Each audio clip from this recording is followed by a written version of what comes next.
He thought he had it all: a loving wife, a happy child, a quiet, stable life. William believed nothing could shake the world they built together. But everything changed the moment his wife's first love reappeared. Nigel, the man whose name hadn't been spoken in years. What started as casual texts turned into secret smiles, late-night messages, and stolen glances. How do you fight for someone who's already halfway gone? Hello, my friend. I'm so glad you stopped by my channel.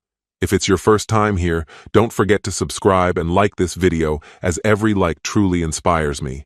Please tell me which city and country you watch this video from. Now, let's get started. My name is William. I'm 37 years old, and until last year, I truly believed I had everything figured out. Aurora and I had been together since college. One of those couples people envied, the kind that seemed rock solid.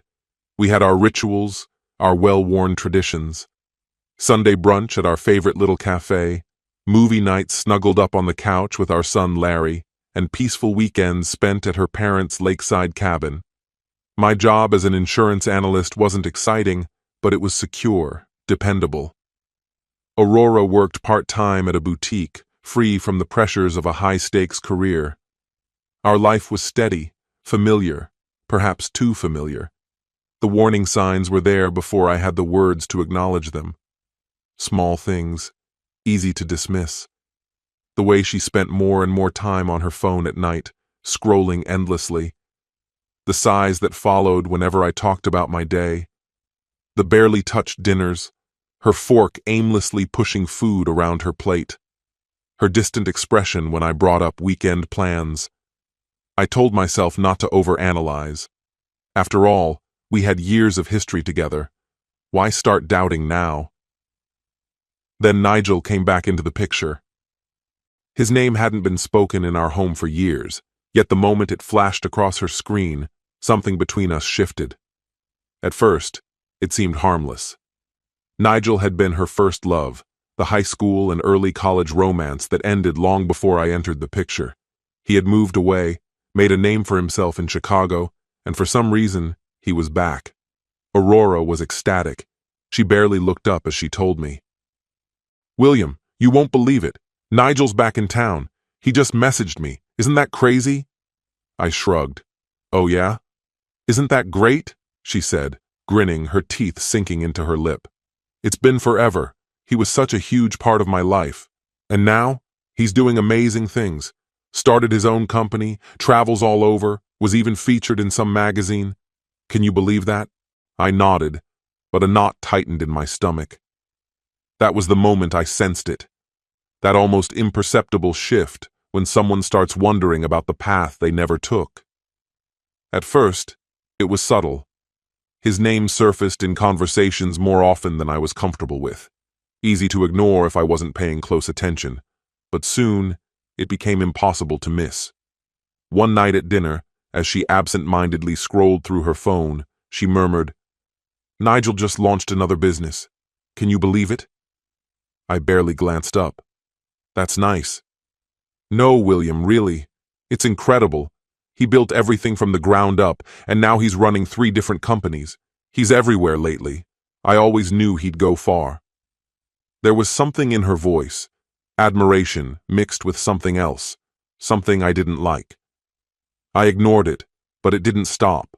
Soon, Nigel was in every conversation. "You know, Nigel always said I had the best eye for fashion," she mused one morning while picking out clothes. "Nigel's hosting a fundraiser next week downtown. You wouldn't really be into it, though." Then, one evening, as I walked into the living room, I saw her laughing softly at her phone, fingers typing rapidly. A private smile played on her lips. "What's funny?" I asked, moving closer. She locked her screen so quickly it was as if it burned her fingers. "Oh, nothing. Just a meme." "A meme." "Right." I let it slide. Maybe I shouldn't have. The coincidences kept piling up. Nigel conveniently stopped by her boutique. They just happened to bump into each other at the grocery store. She'd casually mentioned grabbing coffee with him, brushing it off like it was no big deal. "Just catching up," she'd say, offering a nonchalant shrug, but her eyes never quite met mine when she did. Then came the subtle shifts in her habits, tilting her phone away when I walked past, keeping her messages brief when I was around, but typing endlessly when she thought I wasn't looking. One night, lying in bed, I caught a glimpse of her screen, the glow illuminating Nigel's name at the top of a long thread of messages. The moment she noticed me looking, she swiped out of the chat. "Who are you texting?" I asked carefully. "No one, just Sarah." A lie. I knew it, but I didn't call her out on it, not yet. I told myself I was imagining things, that I was reading too much into it. She wouldn't cross that line. She wouldn't betray me. Nigel was just a piece of her past, a fleeting distraction. Eventually, he'd fade away again. I was wrong. One evening, flipping through TV channels on the couch, I heard her voice, light, casual, but her words sent a chill through me. "Nigel invited us to a dinner party." I looked up. "Us?" As she adjusted her earrings in the hallway mirror, her voice carried an easy nonchalance. "He actually thinks you two would hit it off. Says he admires how dependable you are." That last word, dependable, hung in the air a little too long, like it was something to be measured, weighed, like she was already setting us apart. Nigel, the globe-trotting entrepreneur, the man who collected new experiences like souvenirs. And me, the reliable one. "I don't know, Aurora," I murmured, my doubt creeping in. "Are you sure this is a good idea?" She turned swiftly, exasperation flashing across her face. "Oh my God, are we really doing this?" I hesitated, but her expression made it clear this wasn't a discussion. "William, Nigel's just being friendly. You're acting strange about this." Strange, like I was the one reading too much into things. I let it go. What else could I do? But that night, something shifted. It wasn't just the dinner invitation that gnawed at me. It was everything around it. The comparisons had been subtle at first, but now they were unmistakable. Little remarks, slipping into conversations like casual observations. Nigel's work ethic is unbelievable. It's so motivating. Did you know Nigel's already been to 10 countries this year? That kind of lifestyle must be incredible. Nigel really listens when people talk. You can tell he's fully engaged. Individually, they were just comments. But together, they became something heavier, sharper. Then the hints grew bolder. "I just wish you were more, I don't know, driven." She said it offhandedly one night as we were winding down. I was brushing my teeth. She was perched on the edge of the bed, scrolling through her phone. The words were light, but they struck like a weight. I stopped mid-motion, toothbrush still in hand, and met her gaze in the mirror. "Driven?" I repeated, my tone deliberately neutral. She shrugged.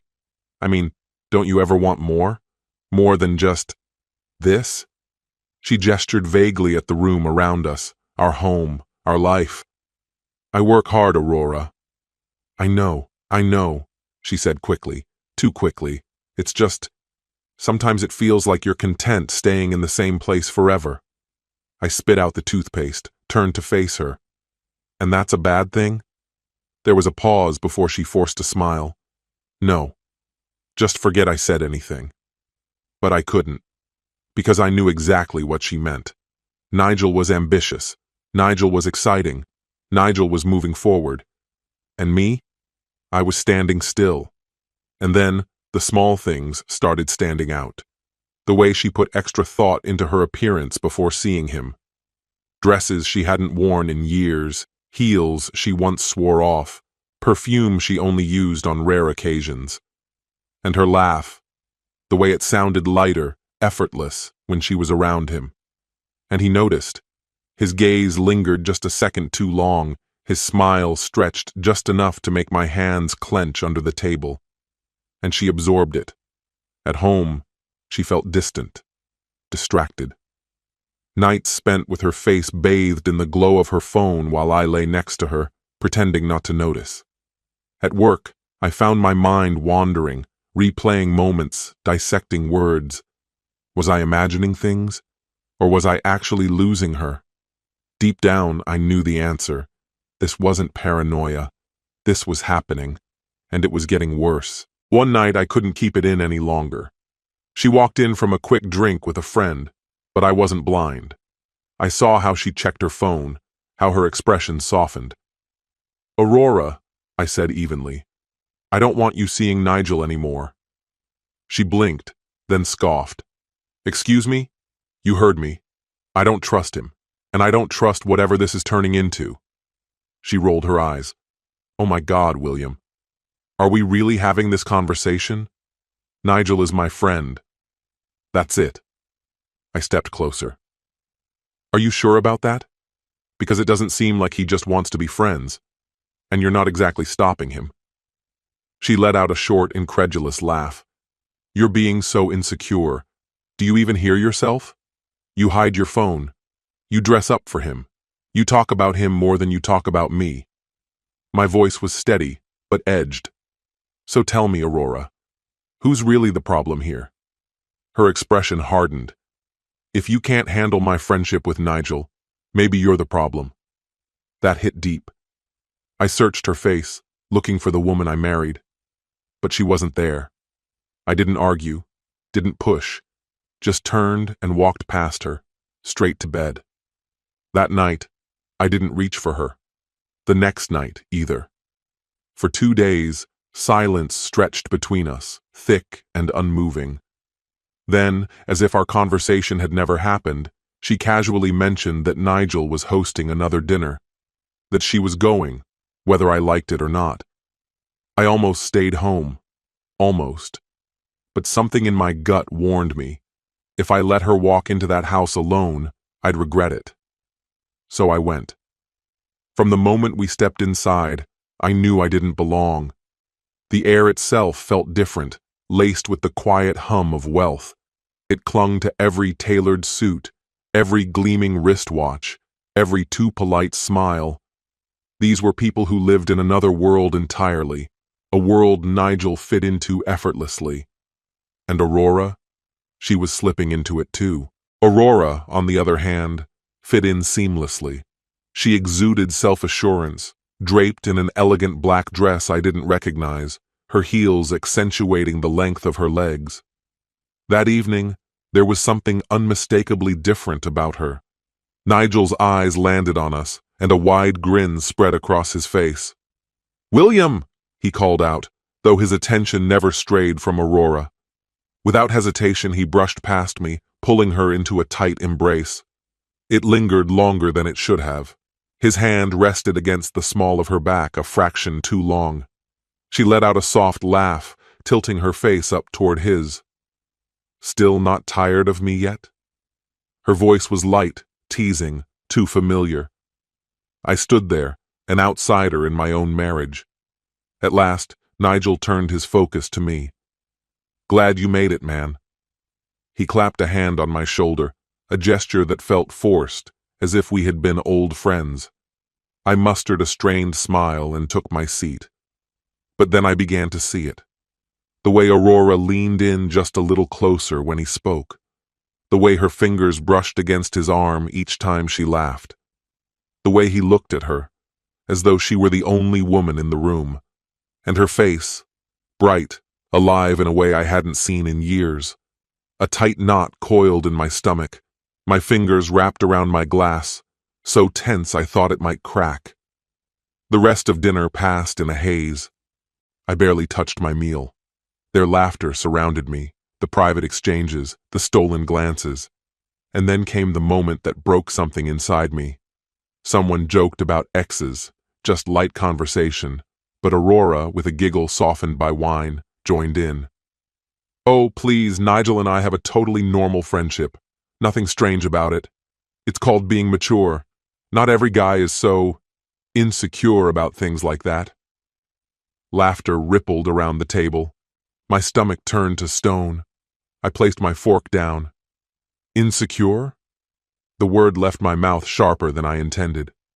Aurora shot me an exasperated look. "Oh, don't start, William." Then she said it. the one line that made the entire room go silent. "It's not my fault Nigel is bigger than you in every way." The weight of her words crashed over me. The table fell into an uncomfortable hush. Eyes flickered toward me, waiting to see how I'd react. My ears rang. Nigel shifted in his chair, suddenly uneasy. Someone coughed into their drink, but Aurora, unfazed, took another sip of her wine as if she hadn't just humiliated me in front of everyone.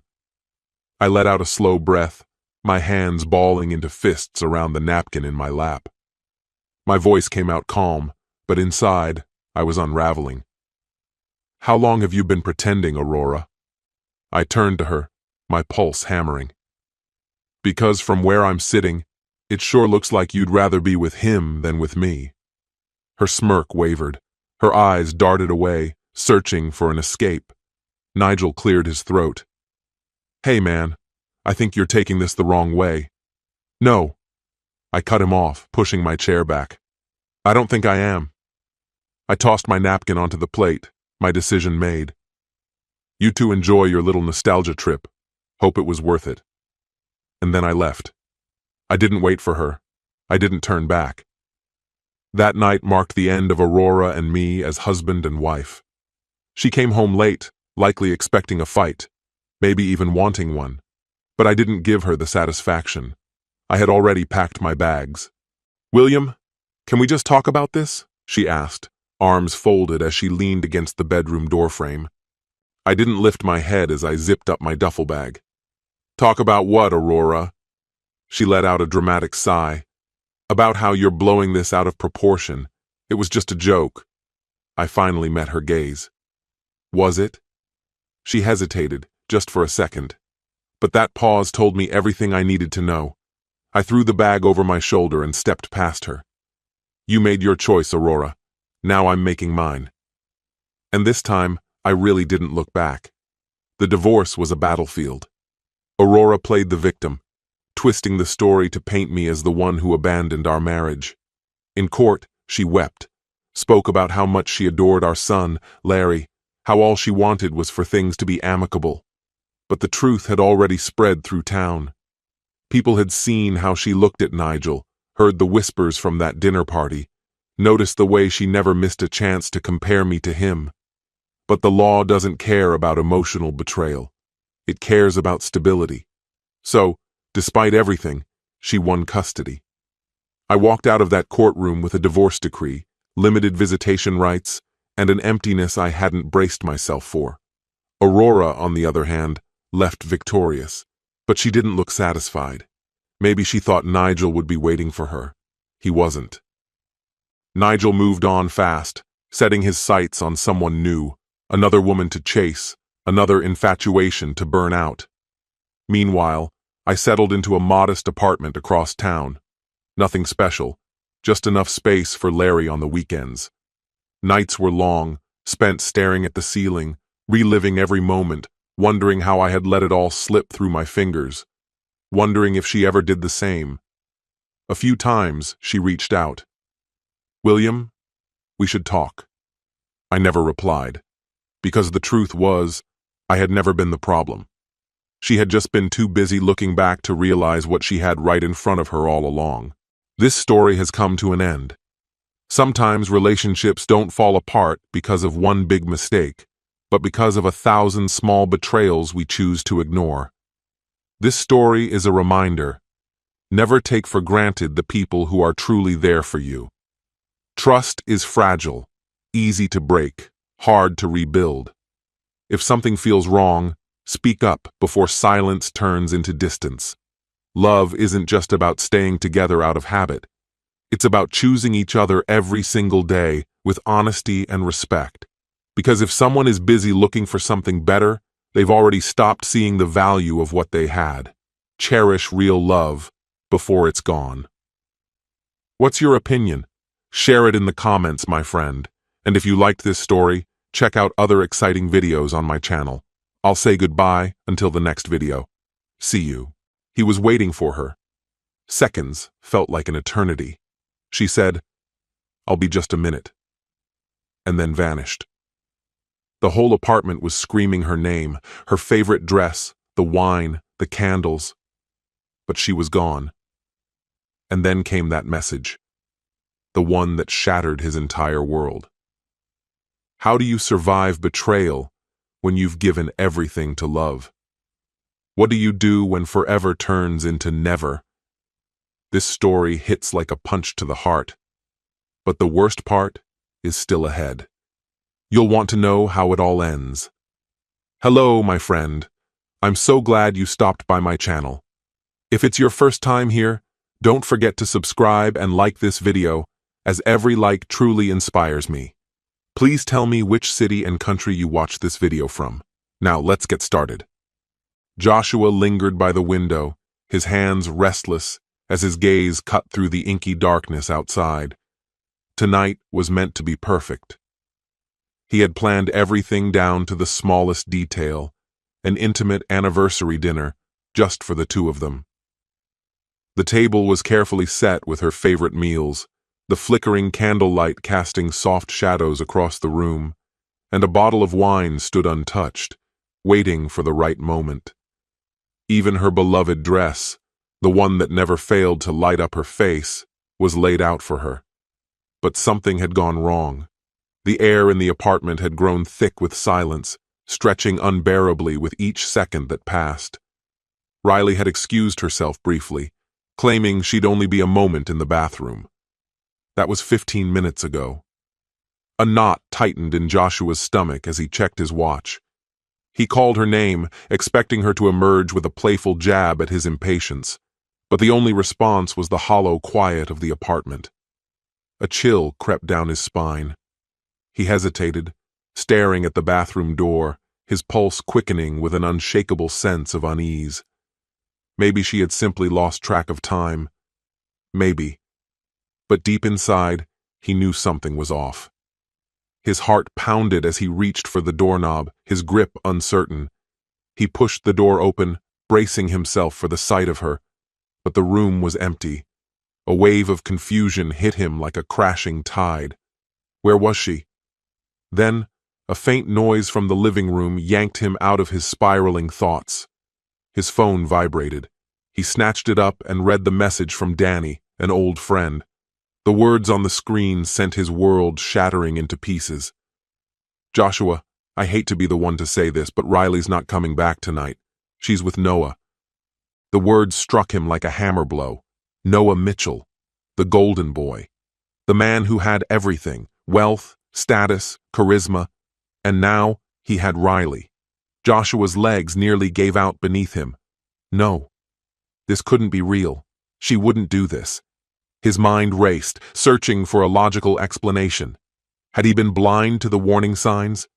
When had things begun to unravel?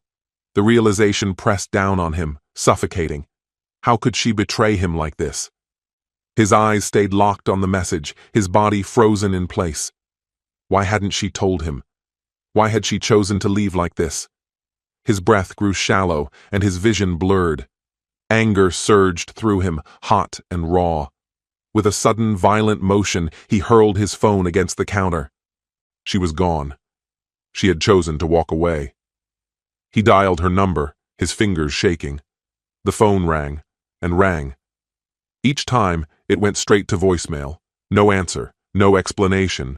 Just an unbearable silence that echoed through the apartment, louder than any scream. The silence spoke volumes. It spoke of deception, of choices made without him, of love that had slipped through his fingers without warning. He no longer knew where she was, and worse, he no longer knew where he stood. His breath came in shallow, uneven bursts as he grabbed his coat, his movements mechanical, his mind drowning in the weight of what had just unraveled. He needed answers, no matter how much they hurt. He couldn't just sit here, swallowed by the stillness of the home they had built together. Stumbling out the door, the cold night air wrapped around him, but it did nothing to numb the chaos churning inside him. Riley wouldn't just vanish, not after everything they had shared. But Noah was different.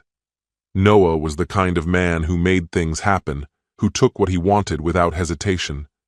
And now, he had taken her. Joshua had always been the steady one, working his 9 to 5, coming home to his wife, trying his best to keep their life together. Now, that life was unraveling before his eyes. The deafening quiet of the apartment had been replaced by a relentless ringing in his ears. The world around him blurred, distant and surreal, as though he were merely an observer watching his own downfall unfold. He had no destination, no plan. His feet moved out of instinct, but his mind remained trapped in the moment when Danny's message had turned his reality inside out. How had they come to this? Their love had once been effortless, natural, something that didn't require second-guessing. He could still picture the way she had looked at him when they first met, the brightness in her eyes, the way she laughed without restraint, the endless conversations that flowed as if they had known each other forever. He had never envisioned a day when she would simply disappear. Yet here he was, standing at the ruins of their love, watching it crumble before him. When had it all shifted? She had changed, and so had he. Life had thrown responsibilities at them, one after another, until they had become weighed down by the sheer pressure of it all. There had been a time when every detail of their day had been shared, when the smallest touches and glances carried meaning. But that time had slipped away. Gradually, then all at once. Joshua had allowed himself to get lost in the routine, in the grind of everyday life. He had overlooked the subtle cries for attention, the moments when she had reached out, hoping he would notice. And now, it was too late. Now, he was alone, left to face the wreckage of what he had failed to see. His stomach twisted at the thought of Noah, the man who had everything, the man who had just taken the one thing Joshua had never thought he would lose. Joshua had never questioned Riley's devotion, at least not until now. For as long as he could remember, she had always been his, returning to him at the end of each day. But suddenly, an uneasy suspicion took root in his mind. Had Riley found in Noah something she hadn't realized she was missing? Was he everything Joshua wasn't? Was he the kind of man who could take her away? His phone vibrated in his hand. A message from Riley. Joshua, I'm sorry. Hurting you was never my intention. I just needed tonight. I needed to feel alive again. That last word hit him like a punch to the gut. Alive. What was she trying to say? That being with Noah made her feel something he no longer could? His fingers tightened around the phone, his pulse hammering. For a moment he was tempted to hurl the device into the street, to rid himself of the message as if that would erase its meaning. But instead, he forced himself to respond, his hands shaking as he typed. You don't get to do this. You don't get to walk away and then say sorry. It doesn't work that way. He hit send and shoved the phone into his pocket, his chest rising and falling with uneven breaths. The city stretched before him, lights flickering in the distance, but they seemed duller somehow, like stars on the verge of burning out. He had no clear direction, no sense of where to go, only the certainty that he couldn't stay here. Not while his world was crumbling around him. It felt unreal, like he was trapped in a dream he couldn't shake himself awake from. His mind looped through the same painful realization. The woman he had promised forever to had chosen to spend the night with someone else. And there was nothing he could do about it. His phone buzzed again. This time, a call from Danny. Joshua hesitated before answering. Joshua. Danny's voice was steady but urgent. I know this hurts, but listen to me. Riley didn't mean for this to happen. Joshua's stomach twisted into a knot. She's confused, Danny continued. And Noah, he has this way of making people feel like they matter. Just give her some time to figure things out. Joshua shook his head, even though Danny couldn't see him. Time? He repeated bitterly. She already made her choice, Danny. She's with him right now, not me. How do I come back from that? Joshua, Stop. Joshua cut him off, his voice tight with frustration. Don't make excuses for her, or for him. Right now, they're together, and I'm standing here wondering what happened to my wife. Without another word, he ended the call. His hands trembled as he shoved the phone back into his pocket, his emotions threatening to drown him. The cold night air wrapped around him, but it wasn't enough to numb the ache in his chest, the deep, hollow pain of knowing he had lost something vital, something he had taken for granted. And in that moment, he understood. He wasn't just angry, he wasn't just heartbroken, he was terrified. Terrified of what came next. Terrified of the unknown. Would Riley return? Would she even want to? Or had Noah, effortless, charming Noah, already won? Joshua stood motionless, staring at the distant glow of the city as his thoughts stormed within him. The air carried a bitter chill, but the shiver running through him had little to do with the temperature. It was the realization settling deep into his bones, that everything was unraveling and he was powerless to stop it. His mind drifted backward, replaying the last few months in excruciating detail. All the moments he had ignored, the subtle ways Riley had withdrawn, the way her laughter had faded, her touch had become less frequent, signs he had missed, warnings he had brushed aside in the rush of daily life. He had believed they were unshakable. He had been wrong. Now all that remained was the wreckage, and he was left sifting through the pieces, trying to understand where it had all gone wrong. His phone screen still glowed with Riley's message. I just needed tonight to feel alive again. He kept rereading those words, searching for some explanation, some way to make sense of them. Had he truly been so absent? So disconnected that she had to turn to someone else just to feel something again? His thoughts shifted to Noah, the golden boy, the magnetic presence, the kind of man who drew people in effortlessly. Joshua had always prided himself on being the steady one, the reliable one. But somewhere along the way, that hadn't been enough for Riley. Predictability had lost its charm. She had wanted something else, something wild, something untamed, and he had been too blind to see it until it was too late. A fresh wave of frustration burned through him. This wasn't something that had happened overnight. It had been unraveling for months, maybe even longer, and he had let it happen, oblivious, convinced that their love was indestructible. But it wasn't. Nothing was. And now he wasn't even sure if Riley wanted to fix it. His phone vibrated again. Riley's name filled the screen, but this time he felt no rush of hope, only a sinking certainty. With a deep breath, he answered, his pulse pounding, not with anticipation, but with something far worse. A suffocating weight hung in the air, thick with unspoken words and shattered trust. Joshua. Riley's voice wavered, barely more than a whisper. I know you're angry. I know you're in pain. But I never wanted to hurt you. I swear. Her words did nothing to ease the storm inside him. If anything, they stoked the fire. You didn't mean to hurt me, he echoed, disbelief laced in every syllable. Riley, you've been tearing me apart for months, and I was too blind to see it. You've been slipping away, and I just stood there, pretending everything was fine. A hollow, bitter laugh escaped him, heavy with the weight of realization. How did we end up like this? How did I miss all the signs? Please, Joshua, just listen. No. The word cut through the space between them, sharper than he intended, but he didn't care. He had listened, again and again, waiting for things to change, hoping for something real. But nothing had. You made your choice, Riley, and I refuse to be your backup plan. She parted her lips to respond, but he stopped her before she could even begin.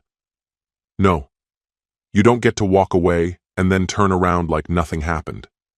You don't get to leave me in the dark and expect me to be here when you decide you're ready. Silence stretched between them, the static on the line the only sound. Then, a shaky breath, a quiet sob. A part of him ached to reach for her, to soften just enough to take away the pain. But the betrayal was too much. It burned, consuming everything else until there was nothing left but anger and grief. I don't even know what to say, she admitted, her voice barely holding together. I wasn't thinking, Joshua. I never wanted this. I never planned for it. Her voice cracked, then softened to something almost fragile. But Noah, he made me feel seen, like I mattered.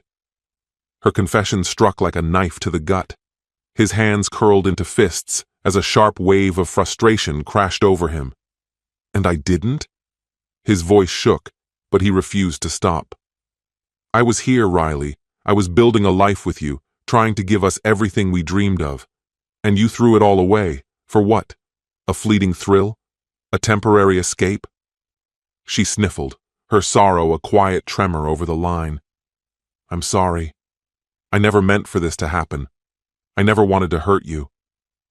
But Joshua had already stopped listening. He realized in that moment that no amount of apologies or explanations could undo what had been done. She had made her choice. And now, all that remained were the ruins. I don't think I can forgive you, he admitted, the words tasting like ash. I don't even know if I can look at you the same way. Another stretch of silence.